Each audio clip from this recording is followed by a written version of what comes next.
حضرت عبداللہ بن عمر رضی اللہ تعالیٰ سے روایت ہے کہ ایک شخص حضور صلی اللہ علیہ وسلم کی خدمت میں حاضر ہوا اور عرض کیا یا رسول اللہ صلی اللہ تعالیٰ علیہ وسلم میں جہاد کے لیے جانا چاہتا ہوں لیکن میری ماں راضی نہیں ہے. آپ صلی اللہ علیہ وسلم نے ارشاد فرمایا اپنی ماں کے پاس رہو کیونکہ جنت اس کے قدموں کے نیچے ہے.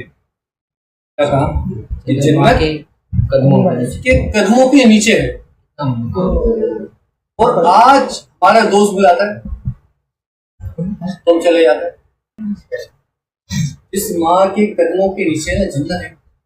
اس ماں کی بخشش والد کے اتنا کہنے پہ ہے کہ مولا میں اس سے راضی تھا تو راضی ہو جائے تو والدہ کی بخشش اور مغفرت بھی ہو جاتی ہے. یعنی آپ کے والد کے لوگ شان بیان نہیں کرتے مگر والد کا اتنا کہنے سے مولا میں اس سے راضی تھا تو راضی ہو جائے. مجازی خدا راضی ہے تو رب بھی راضی.